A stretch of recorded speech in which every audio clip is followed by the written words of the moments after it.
during peanut season, he sold enough peanuts to earn $1 a day.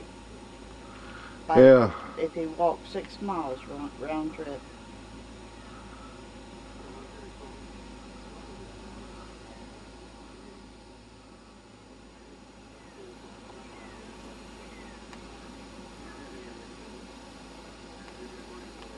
I like to drive real slow by the compound, and take some pictures of it with your with your camera. Yeah, and my hands get shaky whenever I have to use these real close-ups.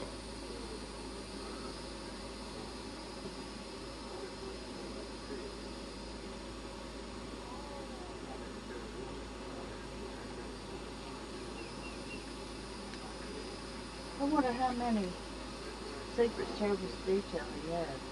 I don't know. Enough. Yeah. All right, come on.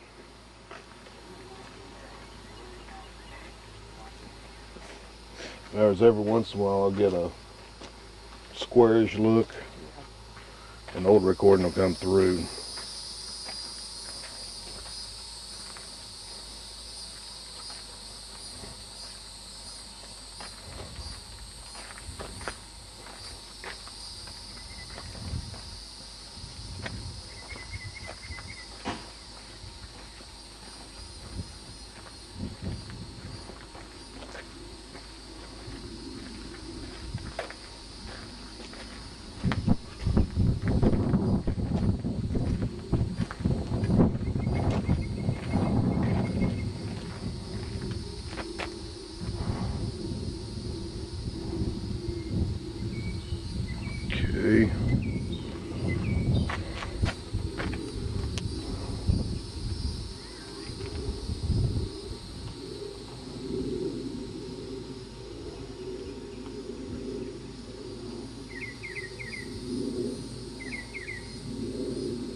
Okay.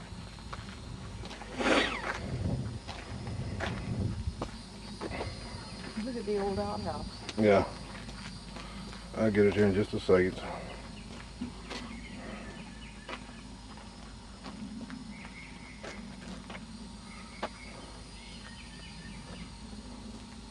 See if it smells like shit in there. Hey, go open the door, see if it smells like shit in there.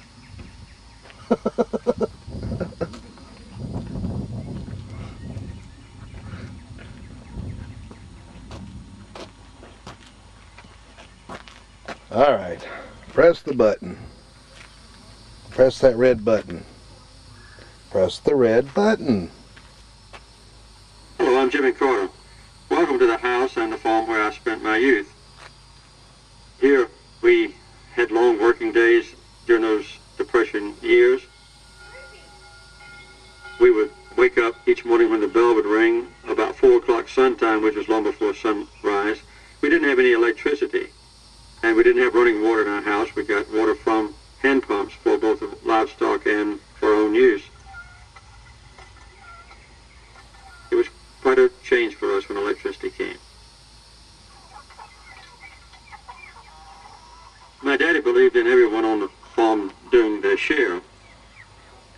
Here in the backyard we had chickens and ducks and guinea hens and geese that we had to feed, and of course we had to sweep the yards all the time. We also had to cut wood and bring it in the house for Mama to use in the stove and also in the fireplaces to keep us warm. The hardest work though was in the field. I had to carry water in 2.5-gallon buckets to many workers in the field on hot days. And when I got older, of course, I helped milk the cows.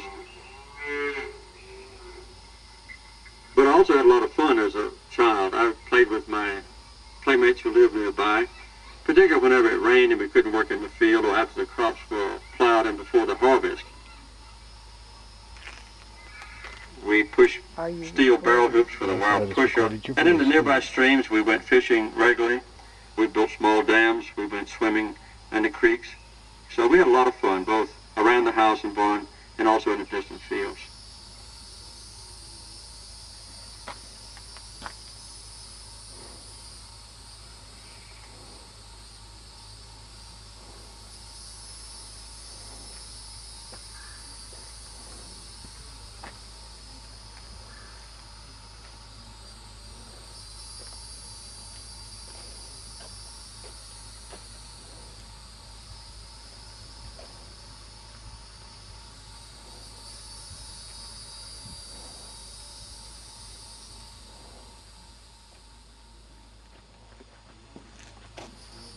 Those must be the pecan trees.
Alright, let's see here. Ooh.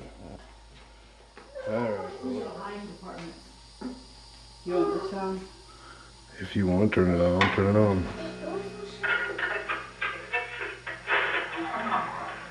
The Johnson Wax Program with Fibber McGee and Molly.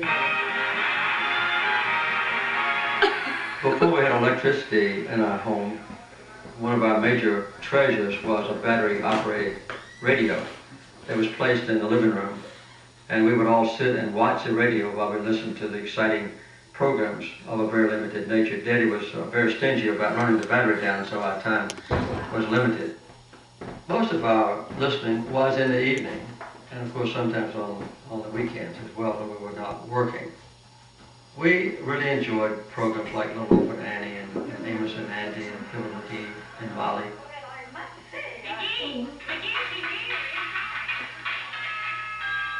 Usually we all watched and listened to the radio at the same time, but I had a special interest in Glenn Miller's music, which came on, unfortunately, quite late at night, like 8 o'clock. And Daddy would let me stay up after the other family went to bed. I would lie in front of the fireplace. We had a clock on the mantel in the living room. And when 8 o'clock came, I would turn on the radio and listen to Glenn Miller for 15 minutes.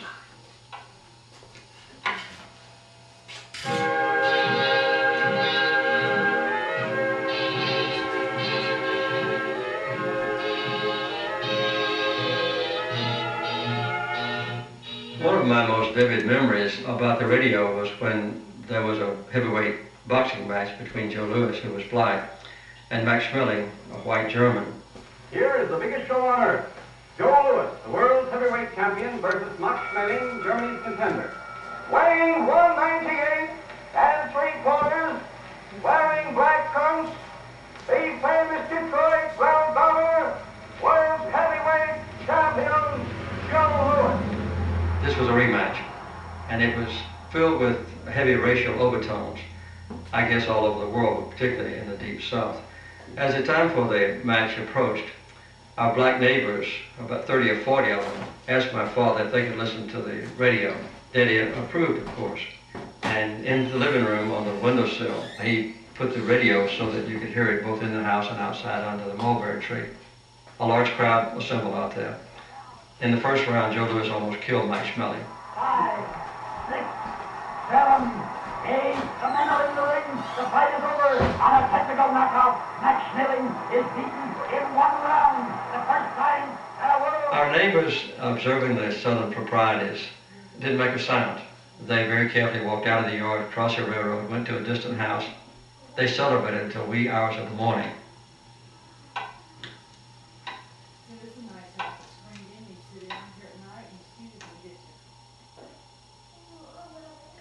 This is cute.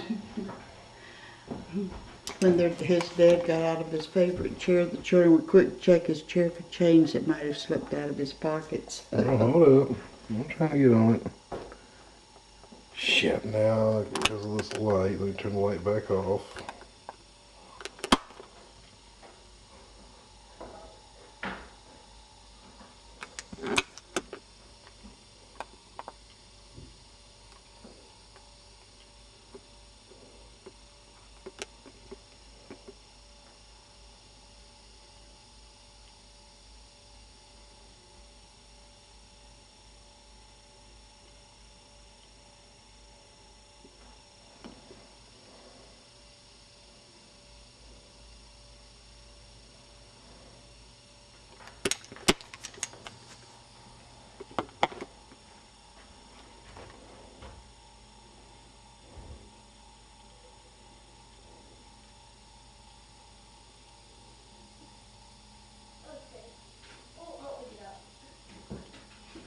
Well, flash and video photography is allowed. Is allowed. Is allowed. Oh.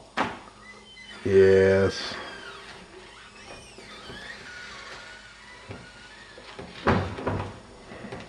It is allowed now. Okay, go up first.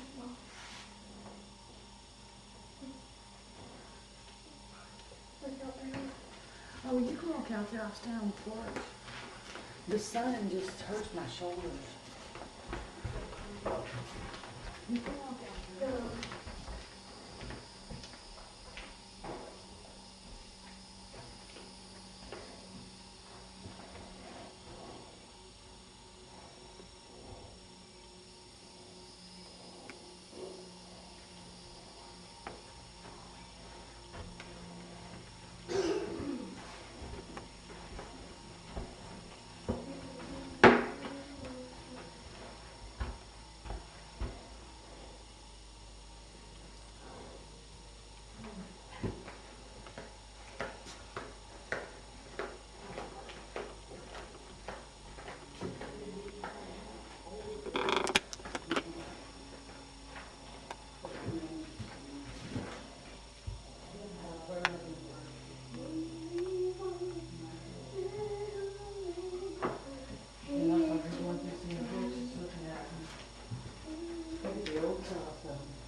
Yeah.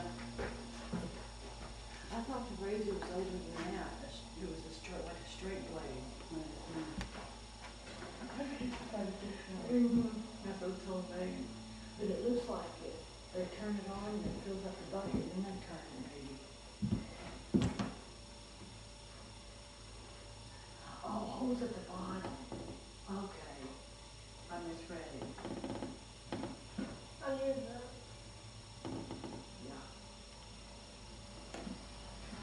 I love it. to get it started, maybe.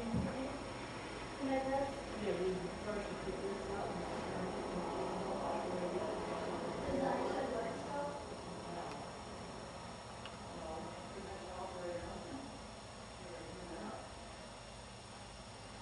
One of what it is. That's not, like, it's within the wall like it was. You left it. And Grandma Mom.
In Africa, what happened with Tom Swift and his adventures and scientific development in those days. It was reading and books that opened my eyes to the world that I didn't yet know as a boy.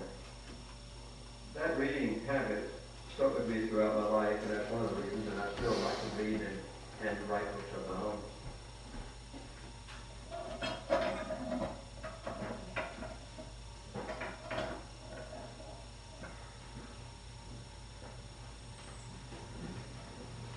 Okay, can you want to hit that thing again for this? Hey, babe, I seen that. I didn't know what it was till Mom told me. No, there's a piss pot. That's what Mom just said. It's a pecan. You Pecan. used to hear Dad talk about pecans? That's what it is. When I was a boy, I was strongly influenced by my Uncle Tom Gordy, who served in the Navy. He was stationed in the Pacific on a ship. And he would often send me letters and souvenir gifts from China, Japan, the Philippines, other places that he visited. One of the presents he sent me was a small model of a Chinese junk or ship. Of course, that was one of my most cherished possessions. One of my fondest memories was a Christmas morning when I was a little boy. I had long wanted a pony and was discouraged from expecting it, but I woke up one Christmas, I was ill. I couldn't get out of the house because I had measles. And my mother and father said that maybe Santa Claus left me something outside in the yard. So I raised a window in this bedroom, looked out, and there was a pony. I have never been more excited in my life. And of course, then for years, I rode my pony, whom I called Lady. She had colts that I cherished, and it really was one of the transforming moments of my boyhood. As a boy, I was an avid reader, as was my mother. Whenever I was asked what I wanted for Christmas for Santa Claus to bring me, I always said books. Reading was really my major contact with the outside world. You know, what happened in Africa with Tarzan, what happened with Tom Swift and his adventures in scientific developments of those days. It was reading and the books that opened my eyes to the world that I didn't yet know as a boy. That reading habit stuck with me throughout my life, and that's one of the reasons that I still like to read and write books of my own.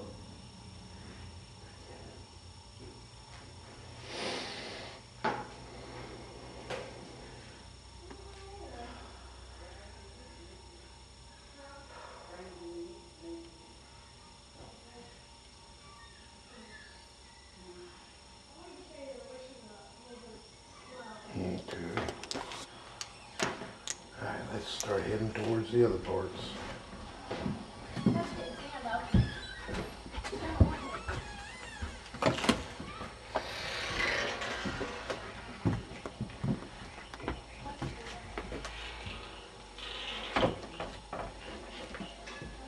Mom, what was this thing used for? It looks to me like it might have been a meat grinder Meat grinder? or something. Well, this will probably take you up front. 'Cause I know this was the water well to help get water. And that was to wash your hands and face. Mm-hmm. What was this? Mom says she thinks it was a grinder, meat grinder. I don't know. I think it was a washing machine at that time. No, you can't. Not unless there's a stick in there. Mhm. No, that's a wash tub right there. Mhm. That deal in the living. Hey, Daryl, Huh. since I left my purse in the seat of the car, let me have the car keys where I can go check and make sure it's okay, because that's... I know, Mom. Well, I don't have to keep telling you, spend it all, I don't care. It's not your money, it's mine. You guys quit arguing shit. If it's a zoo, you won't have nothing. Mom, we're gonna be there tomorrow. Well, stuff at the zoo is expensive. You gotta think about that. Apparently so.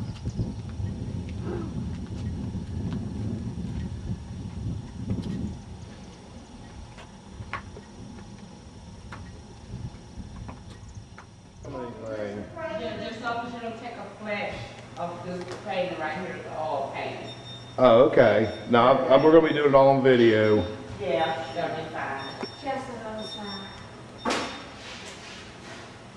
Is this the president's, Principal office. principal's office? That's what I meant. You can Yes, make ma'am. this. I wonder if Jimmy Carter ever got, had to go in there. Come on, and you're get like, spanked.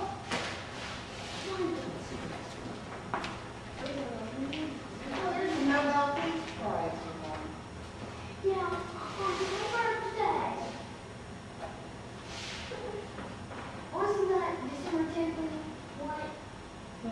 when you got that Nobel Prize in 2002? She will take a look on it yesterday on this card. Oh, this was in school. That's the principal's office. Yeah, that's what I was saying, where in school. It was on my birthday, December 10th.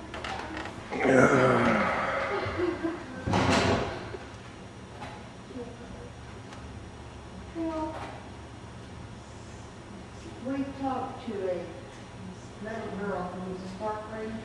And like the phone. At the phone, yeah. And she said there was a video you could see there About his house. about his mom. It is,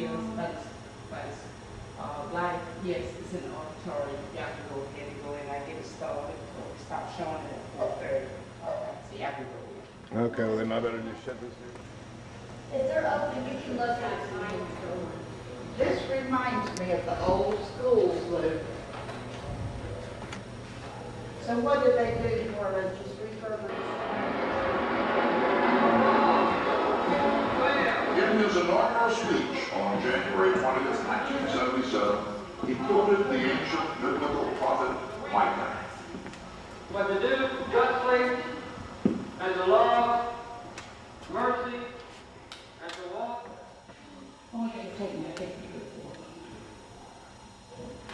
Alright, we'll take your picture again. Ew.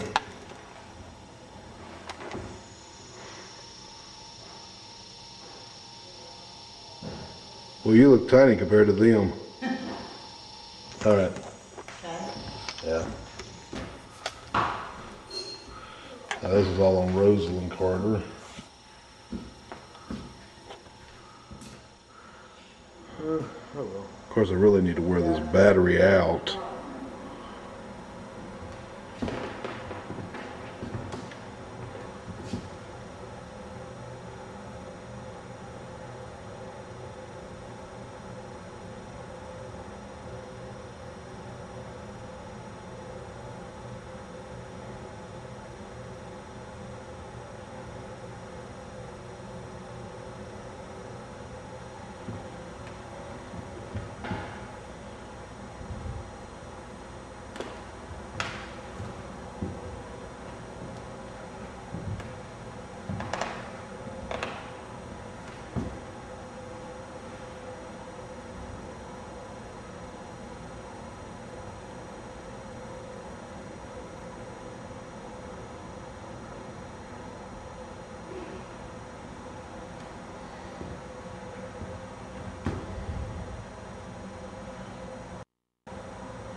Yep.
Can't tell what it is, but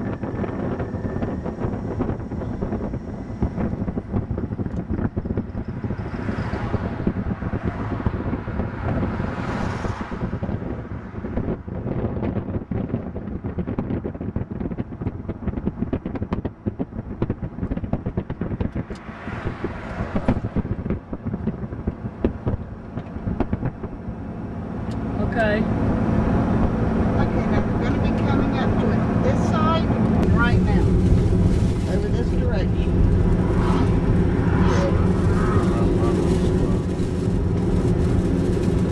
Yeah, 'cause there's another lane. Even slower. Yeah, that's it right there. Slow down. Slow down. You can't park, you gotta go real slow.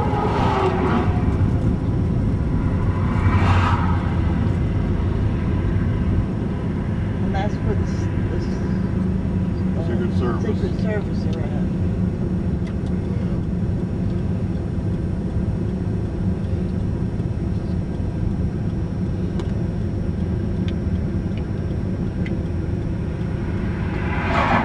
That was that place they said